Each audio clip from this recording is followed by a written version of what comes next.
lovelies. Did you know that one of the ego's favourite hiding places is in clearing energy? And we all know that the ego likes to keep us stuck, it likes to keep us looping, it likes to stop us making progress.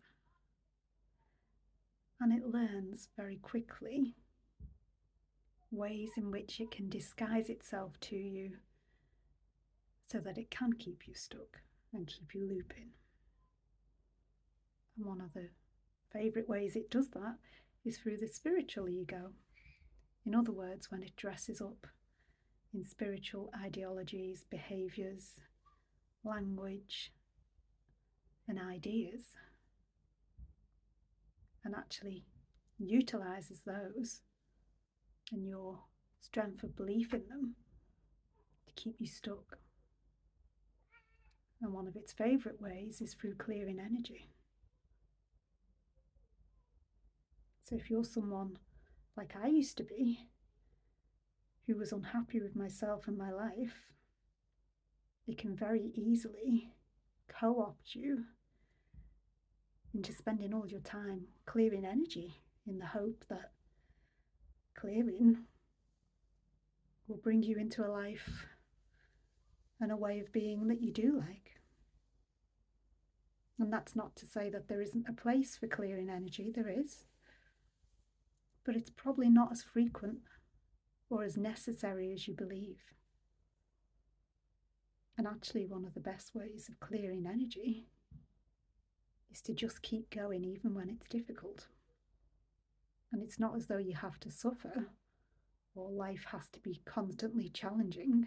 Nobody's saying that, because that would also be egotistical, because that's another extreme. But it also can't always be light and flow and ease. Sometimes the alignment is the mess. Sometimes the alignment is the challenge. And sometimes the way to the alignment is the mess and the challenge.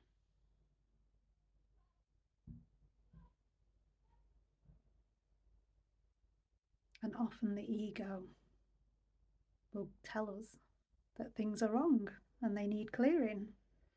And what happens is, if we keep listening to the ego and doing the clearing, the subconscious starts to learn that you feel slightly better after you've cleared something, because you feel more in control.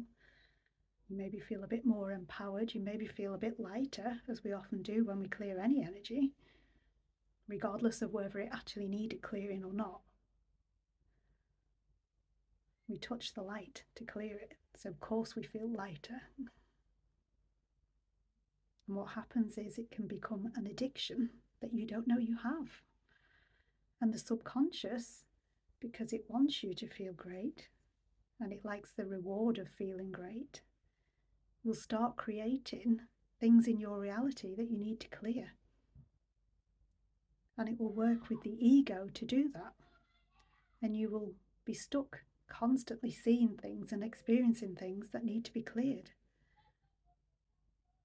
And all that really is actually an abusive relationship with yourself. Constantly thinking there is something wrong with what's in your life, which we all know you created, even if it was subconsciously, even if it was not a manifestation that you wanted. Everybody experiences things that they didn't want to manifest that manifest. Doesn't mean they didn't manifest them. So when you get stuck in a cycle of judging absolutely everything and constantly thinking there's something wrong with it and something wrong with you and something wrong with your life, and if only you had a life that was more like this, and if only you had more abundance, and if only you had more of that,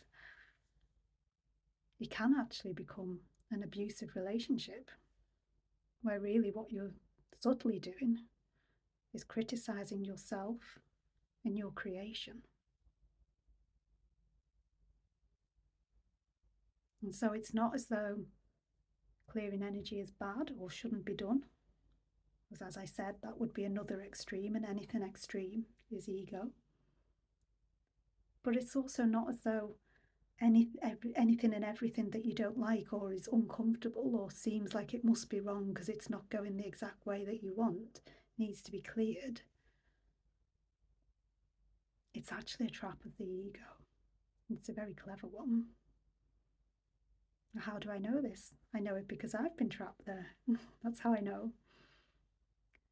And that's why I'm coming to share with you, so that you too can become unstuck and freed and liberated from the very sneaky trap of the spiritual ego. So go well, go lightly, and go with my love.